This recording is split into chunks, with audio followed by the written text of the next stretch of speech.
that was likely dripping with poison. Bitch, Godzilla sister? What the fuck is this?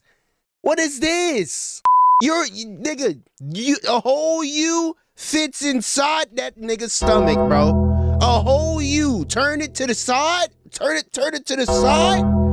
Right there in the stomach, bro. You right there, bro. That's crazy. The Wanambi was one of the biggest. Damn, bro. It didn't quite reach the length. Like, that's greed, bro. Like, you did not have to eat this thing. You could have found something way smaller, bro. The longest so hard that blood couldn't reach their nigga. Bro, this is greed, bro. Like, look at what your body is doing just to accommodate whatever the hell you eat. Your bottom lip is down here.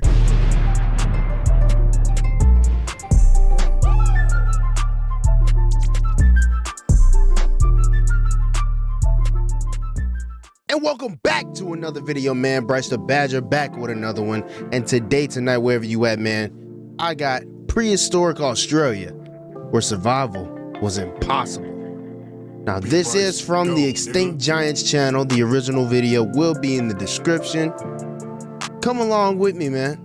If you like animals, if you like learning about the history of animals and all these big motherfuckers that was, you know what I'm saying, over here walking and shit, talking and shit, roaring and shit. Let's get into it, bro. Just stick around, bro. You can like the video at the end, bro. The modern world has labeled Australia the land of nope, and for good reason. Everything here is either bigger, deadlier, or just plain weird. Nah, for real. It is home to a highly disproportionate amount of lethal animals, with more venomous species than all but 2 other countries, and takes the cake when you only consider species that are fatal to humans. It hosts the top 11 deadliest snakes in the world, part of the 20 out of 25 most venomous found there. You've got the classic terrors, the saltwater crocodile, the great white shark, and jellyfish so potent they can stop your heart. Bro, what he got? Nigga, it's them gloves? What are those? Why he just got set? I've never seen this before. Actually though, what is this? This is a place where some of the largest insects in the world call home, where a pine cone can kill you, and where the top excuse me? Where a pine cone can see, he has to elaborate on that. What do you mean a pine cone can murder me? Nah. 3 largest wildfires of the 21st century have taken place. The list of things that want to end you in modern-day Australia is endless, but you get the idea. Now, try to stomach this. Modern Australia is actually much, much more tame than it used to be. We are not talking about the fact that this continent once hosted dinosaurs. We are talking about colossal monitor lizards and giant terrestrial crocodiles that roamed the earth in the not-so-distant past. You don't have to travel far back in time to arrive at this forsaken version of the continent. This chaotic period reached its absolute peak roughly 50,000 years ago, which is the exact moment humans first arrived. Talk about a hellish welcome. It's so crazy how the timing was just like perfect. Like that rock that came down, killed shit, bro. It allowed us to come through and do what we do today, just kill the planet, you know what I mean? In those dark days, the apex predators were not the mammals you might expect, but gargantuan, terrifying reptiles. It wouldn't take long for anyone, or anything, to realize something was profoundly wrong once they set foot on the land. There was a host of nightmarish creatures wandering around, and the first monster you'd likely meet was a familiar face with an unbelievable twist. Nah, that nigga legs too long. Imagine the silhouette of a crocodile, but it's running straight at you, and it's fast. This was the quincana, a literal land croc. This was not a crocodile lookalike or a strange hybrid. It was a genuine, real crocodilian that happened to run comfortably on land. During the Pleistocene, the quincana was one of Australia's top predators. It shared many features with the crocodiles we know of today, and was even once classified as a true crocodile. But thanks to a very odd skull structure, paleontologists were forced to move it to the extinct clade of Mekosuchinai. The bizarre skull was just the start. Researchers also noticed its legs. That motherfucker got front-facing feet? Oh, nah. Hell nah, bro. That shit got front-facing feet. Front-facing feet like we do. Were unusually long Ain't no getting for away. a crocodilian. This specialized design allowed it to keep its enormous body clear of the terrain. That's crazy. And more terrifyingly, it granted it the ability to potentially sprint. This is why it is considered a purely terrestrial predator. Dog. Further evidence cementing this nightmare came from its hoof-like toes and its flat tail, which was clearly not designed for swimming. This was a pure, unadulterated land killer. And it was... Oh, look at this shit. This is ridiculous. You mean to tell me there used to be a crocodile so big, and to make sure my speaker went, so big that the motherfucker could run at you like a horse slash dog, just straight forward, running at you. Bro, like your dog runs at you every day, bro. This nigga would be running at you the same way. Absolutely not, bro. Absolutely not. Things like this had to be cleared from the planet before we could come down and ruin it. You know what I mean? Most adult specimens measured about... Nigga, look at that. Look at that. Nigga, a whole you fits inside that nigga's stomach, bro. A whole you. Turn it to the side. Turn it to the side. Right there in the stomach, bro. You right there, bro. That's crazy. 10 feet long and weighed 440 pounds, putting them nearly identical in weight to a medium-sized American alligator. Not to worry though, there were larger individuals. Researchers have found specimens reaching a monstrous 20 feet in length. At Nigga, what? that sheer size, had zero problem taking down any mammal, even an unlucky human from time to time. Getting cornered by this croc was an absolute nightmare. Its teeth were designed not to hold and crush, there are but to no slice guns. its victims up like a fillet. Each tooth was blade-like, heavily serrated, and compressed. These are known as zephodont teeth, and they are what was commonly seen in the mouths of theropod dinosaurs. They gonna eat Having me. such It's gonna incision chomp me up. allowed It don't the matter what the Princana type to of take teeth it down is. animals that were considerably larger than itself, with each bite tearing clean through large portions of flesh and muscle. And in the final layer of horror, reports claim you couldn't even outsmart this monster by jumping in the water. There is evidence that it was an accomplished swimmer, despite spending most of its life terrorizing the land. Damn. But even this dinosaur-toothed, land-sprinting, swimming croc wasn't the biggest threat. Surprisingly, it had to constantly look over its shoulder for something else walking the earth. I don't want no damn the owl. largest terrestrial lizard that was likely dripping with poison. Bitch, Godzilla, sister? What the fuck is this? What is this? Shockingly, or perhaps by this point, unshockingly, even a terrestrial croc was not the apex terror of its time.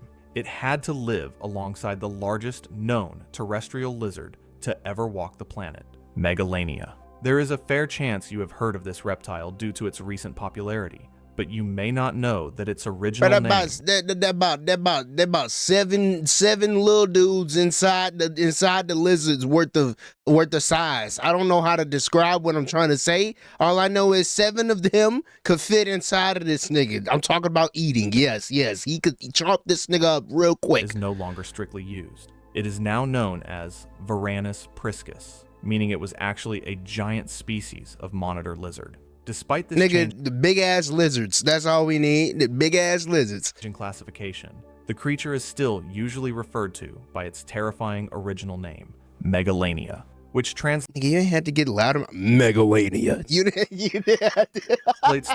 the Great Roar.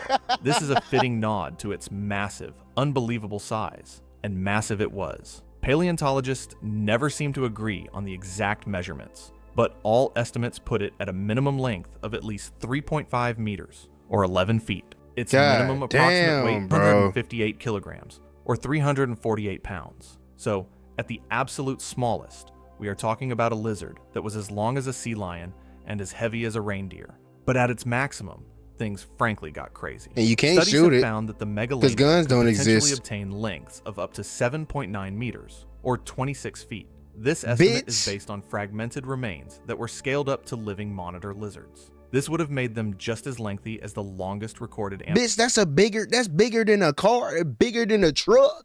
Like, these things are bigger than vehicles, whole vehicles, my nigga. That's crazy. Anaconda, but due to its robust Wow. build, it would have been an astonishing 8.5 times heavier.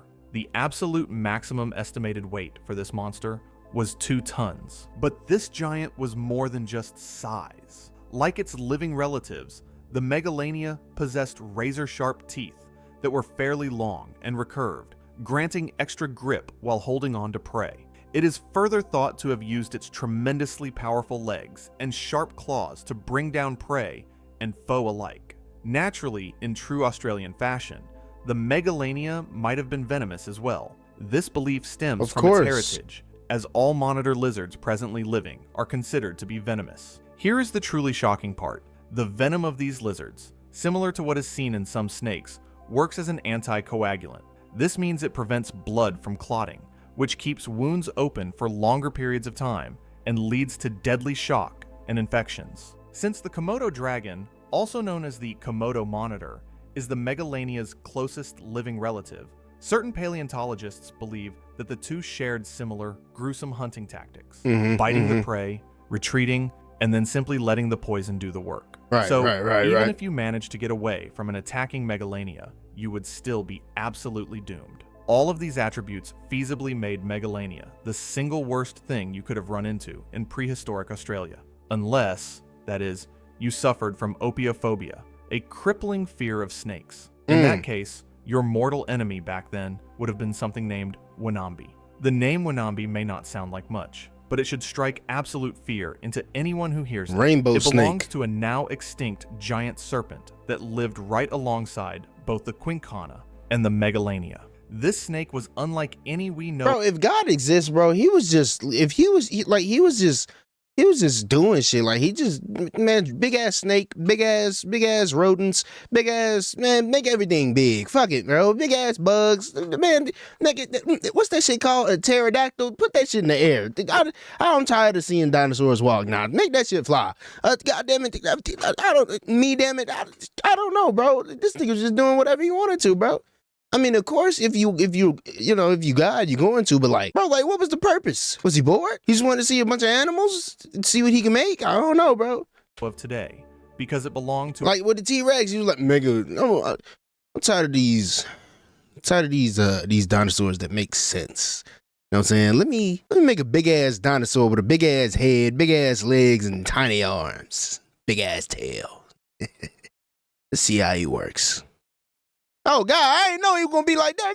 Goddamn. Just like, but now extinct family. That nigga was a terrorist. Known as the Madsoidae or Madsoid snakes. Members of this family were primarily characterized by two things: somewhat inflexible, primitive jaws, and giant sizes. The Wanambi was one of the biggest. Damn, bro. It didn't quite reach the length. Like, that's greed, bro. Like, you did not have to eat this thing. You could have found something way smaller, bro. The longest living snakes of today. But it came awfully close, greedy with a ass larger nigga. specimen having a length of 6 meters, or 20 feet. That's equivalent to a very large Burmese python. 20-foot snake. Luckily for us, the Wanambi did break the Australian trend by not possessing venom. Nevertheless, its sheer size still rendered it a potent killer. Reports suggest it might have hunted in a very similar fashion to modern constrictor snakes. That is to say, it would use ambushes near bodies of water to strike unsuspecting prey, which were then killed by tightening its muscles and squeezing the animal so hard that blood couldn't reach their nigga, bro, this is greed, bro. Like, look at what your body is doing just to accommodate whatever the hell you eat. Your bottom lip is down here. Brain or heart, thus incapacitating. Greedy ass After the nigga. constriction, though, is where things got uniquely nightmarish. As mentioned, eating the the dirt Wanambi and had everything. an inflexible and somewhat smaller head. This meant it couldn't swallow large prey whole. The fuck you looking at? I gotta make sure nobody can see me. The rest of my body is behind the rock. I'm smart. Like a python or anaconda. This may sound like a good thing for its prey, but in reality, it just made the snake even more horrific. To make up for this inability, the Wanambi would simply use its sharp teeth and incredibly powerful body to tear chunks off its prey. It was even known to disembowel them. Such an unpleasant way to go out may have been far more common for early Australians than being hunted by the Megalania or Quincana. By now, it would be reasonable for you to wonder how any mammal could survive living with so many reptilian horrors. The simple answer is that the mammals that did survive were just as crazy. The answer to how mammals survived this reptilian hellscape is simple. They were just as shocking. This is best exemplified by the thylacoleo, better known as the marsupial lion. This creature holds the terrifying distinction of being the largest known mammalian predator to— Nah, give me this. This is a great thumbnail. Give me this. What the hell is this? We're gonna go back and hear what he had to say though. But give me this. This is a crazy image. What is this thing? Creature exemplified what'd he by say? the thylacoleo, better known as the marsupial lion. Marsupial? This creature holds the terrifying distinction of being the largest known mammalian predator to ever live in Australia. On average, specimens were about the same size as a European wild boar, but the largest thylacoleo were on par with fully matured female lions and tigers. Damn. Yet, this was absolutely no feline. Is she pregnant? It was a marsupial mammal that is most closely related to the koala. Reports claim that, like the koala, the thylacoleo is thought to have had a smaller brain. However, in its case, a smaller brain was actually a massive advantage. Why? It gave the skull more space for extremely dense muscles and wide, sturdy bones. This ultimately led to the most shocking fact about the thylacoleo. What? It possessed the strongest bite, pound for pound, of any known mammal. It has been estimated that a medium-sized thylacoleo was capable of biting with the same sheer force as a lion, 2.5 times its size. This immense power led paleontologists to suspect that this marsupial monster was capable of taking down massive-bodied prey that were up to 15 times heavier than itself. And it didn't just bite. It executed its kills with an extremely unique and gruesome efficiency. Yeah, bro, that shit thanks got to its bizarre dentition. Its teeth consisted of two main weapon thanks systems. for thumbs. First, it had large incisors that were similar to the elongated canines seen in other mammalian predators. Secondly, it boasted giant premolars that were almost flat and resembled terrifying blades. Together with its powerful muscles, these bizarre teeth worked absolute wonders. Its unique killing mode involved piercing deep into the flesh with the incisors, while the powerful premolars acted as shears, intended to sever the poor animal's windpipe, spinal cord, and critical arteries. This mode of killing was so ruthlessly efficient Nigga scared of a tree. researchers think Hey. You can say, hey. Ain't nobody tell you to go nowhere. Less than a minute. Calm down, bro. It was a tree. Large prey. By comparison, the same task can take an African lion up to 15 minutes or more. Damn. If, for whatever reason, that lethal bite didn't finish the job, the thylacoleo had additional weapons. On each of its front feet, there was a single, large, retractable claw. Yeah, them niggas this claw was attached to retractable. semi-opposable thumbs, implying the creature could move these weapons around. That shit with that ease big and it's dish out retractable? killing blows if needed.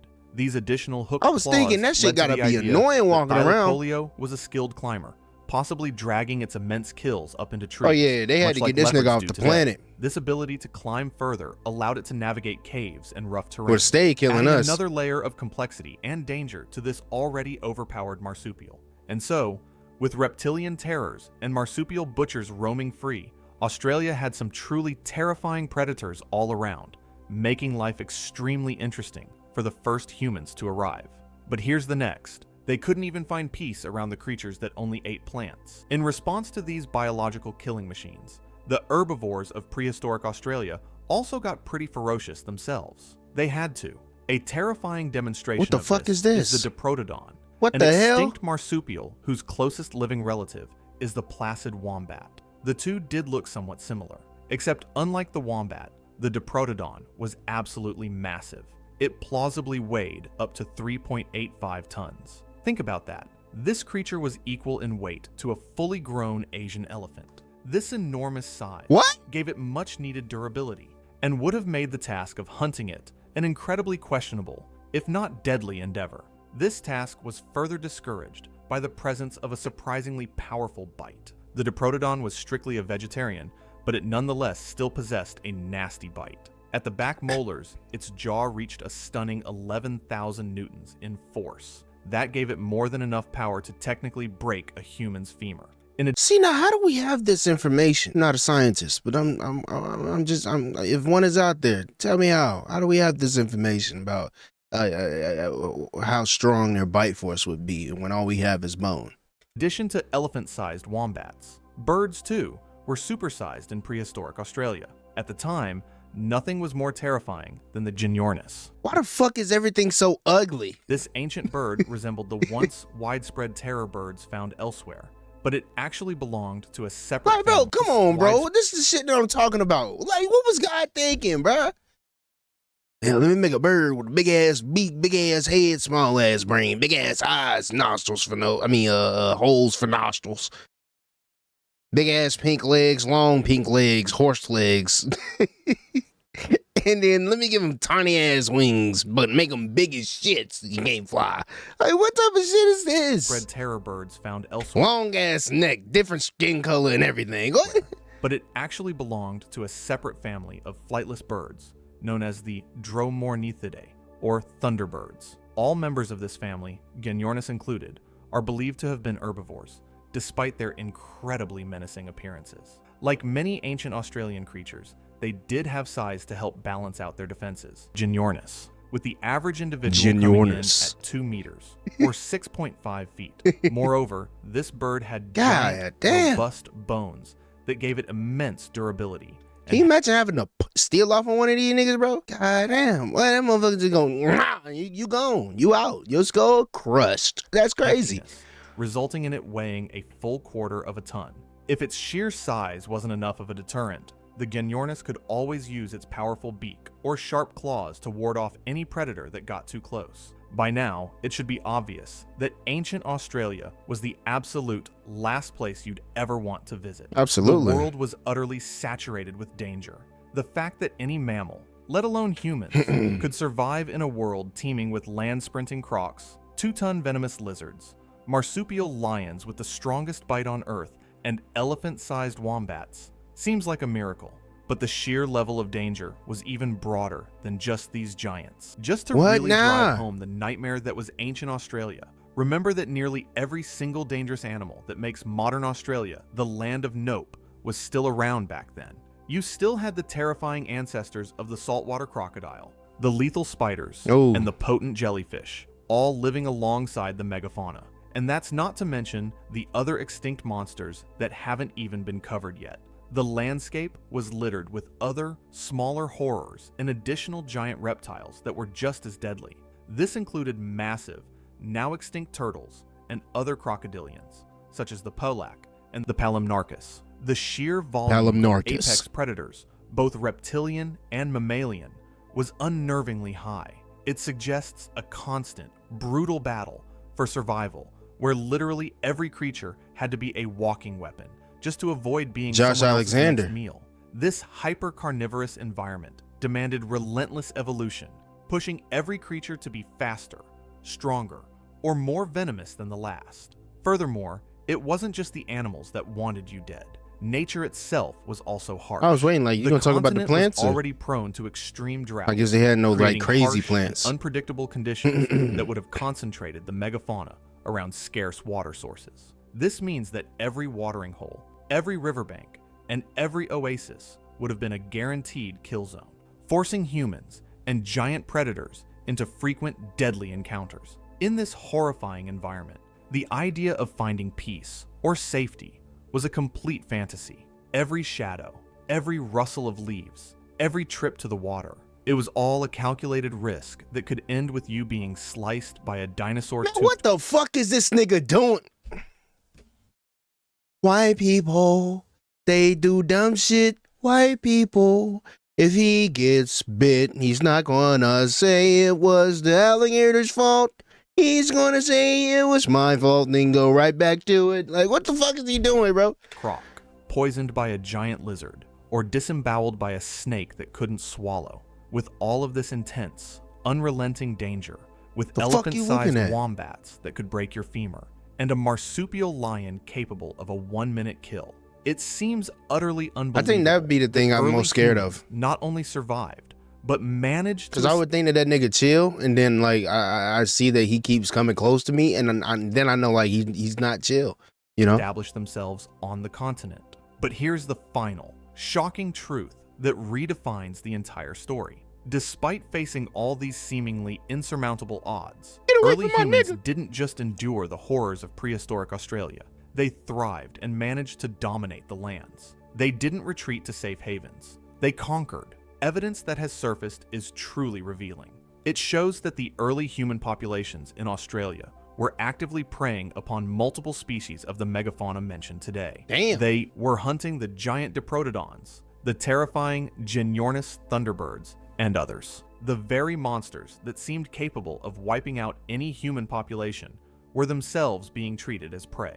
They hunted creatures with bite forces capable of crushing bone, with sizes that rivaled elephants, and with deadly poisons and claws. This suggests that the first Australians possessed a combination of intelligence, social organization, and hunting prowess that elevated them above the entire terrifying food chain. They developed strategies to overcome the Quincana's speed, the Megalania's poison, and the Thylacolio's raw power. This flips the whole narrative on its head. The focus is usually on how dangerous the animals were, but the ultimate enduring mystery is the lethal efficiency and resilience of the humans who faced them. It always They comes were back not to us, victims. bro. They were the new apex predator. This begs the question, were the giant land crocs, the marsupial lions, and the thunderbirds the scariest animals around? Or was the most formidable, lethal predator of all the one that first arrived 50,000 years ago? The one that ultimately helped cause the extinction of the giants it hunted? Perhaps the real nightmare down under was— Hey man, I get it. I said it multiple times. We fucking up the earth and shit. God damn. I'm sick of this shit. I'm sick of y'all niggas telling me that we fucked up. I know we fucked up. God damn it. This is a great video though, man. If you enjoyed the video, go leave a like on his video. Leave a like on this one as well. If you fuck with the vibe, make sure that your ass subscribe. And listen, man. It was all fun and games for the humans that were it was all fun and games for the humans that was in Australia doing these things, you know, taking out these big motherfuckers. All till the British came, dog. Fuck the British. All right, man. Have a great night.